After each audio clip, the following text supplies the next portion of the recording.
Assalamualaikum warahmatullahi wabarakatuh dan salam sejahtera.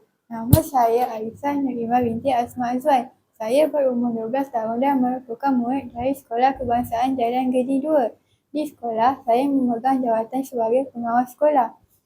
Manakala di luar, saya aktif dalam aktiviti taekwondo yang saya sertai setiap hari Sabtu. Hobi saya ialah membaca. Saya telah membaca banyak buku. Ini antara 3 buku kegemaran saya. Untuk hari ini, saya akan kongsikan tentang buku bertajuk Yang Aisyah Summer Camp. Buku Yang Aisyah Summer Camp merupakan karya menarik hasil nukilan Sahidah Hamidah Reza. Buku ini tergolong dalam genre kanak-kanak yang berunsur motivasi dan nilai-nilai Islami sekaligus sesuai dibaca oleh murid sekolah rendah maupun menengah. Buku ini mengisahkan tentang Aisyah Sofia dan rakan-rakannya yang menyertai satu program perkhemahan cuti sekolah. Pada awalnya, Aisyah berasa teruja, namun dalam masa yang sama turut berasa gemetar kerana perlu berjauhan dengan keluarga dan perlu menyesuaikan diri dengan persekitaran yang baru. Situasi ini bertepatan dengan peribahasa alam bisa tegar biasa, iaitu seseorang akan menjadi biasa apabila sering melakukan sesuatu perkara. Sepanjang perkhemahan tersebut, mereka telah melakukan pelbagai aktiviti mencabar. Contohnya seperti mendirikan khemah, memasak secara berkumpulan, meredah sungai dan pelbagai aktiviti lasak yang lain yang memerlukan keberanian serta ketahanan diri.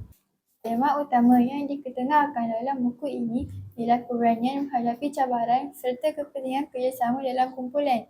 Hal ini dapat dilihat apabila Aisyah Sofia dan rakan-rakannya saling membantu dalam melaksanakan sesuatu tugasan. Selaras dengan peribahasa, berat sama dipikul, ringan sama dijinjing. Selain itu, tema berdikari juga turut ditonjolkan apabila mereka perlu belajar mengurus diri sendiri tanpa mengharapkan sepenuhnya kepada bantuan orang dewasa. Pengalaman ini membuktikan bahawa usaha yang gigih pasti membuahkan kejayaan. Bab kata peribahasa, usaha tangga kejayaan. Jika dikaitkan dengan isu semasa, buku ini amat relevan dengan kehidupan pelajar masa kini yang semakin terdedah kepada penggunaan teknologi dan gadget. Ramai pelajar lebih cenderung menghabiskan masa di rumah dan kurang melibatkan diri dalam aktiviti luar. Keadaan ini boleh menjejaskan daya tahan diri, kemahiran sosial serta keberanian mencuba perkara baharu. Oleh itu, aktiviti perkhemahan yang diketengahkan dalam buku ini amat penting untuk membentuk jati diri pelajar agar tidak menjadi seperti katak di bawah tempurung. Tambahan pula, elemen kerjasama yang dipaparkan selari dengan keperluan pembelajaran abad ke-21 yang menekankan kerja berkumpulan dan komunikasi berkesan. Dari aspek kekuatan, buku ini menggunakan bahasa yang mudah, jelas dan santai, sekaligus memudahkan pemahaman pembaca muda. Dalam ceritanya juga menarik kerana berkait rapat dengan pengalaman sebenar murid. Ilustrasi yang disertakan juga turut membantu menarik minat pembaca.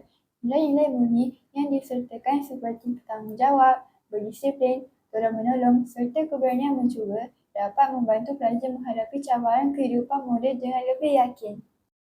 Namun begitu, terdapat beberapa kelemahan dalam buku ini, antaranya dalam cerita yang agak ringkas dan mudah dijangka.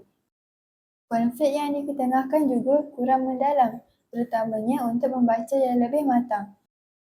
Namun begitu, kelemahan ini tidak menjejaskan prinsip utama yang ingin disampaikan oleh penulis.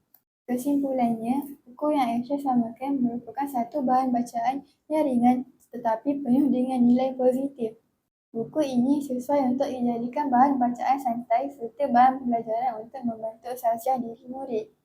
Melalui kisah ini, jelaslah bahawa keberanian, kerjasama dan sikap berdikari amat penting dalam kehidupan. Bab kata pepatah, bulat air kerana pembentuk, bulat manusia kerana muafakat. Oleh itu, pelajar wajar mengambil iktibar daripada buku ini supaya menjadi pelajar yang lebih berdaya saing pada masa hadapan. Setakat itu sahaja daripada saya. Sekian, terima kasih.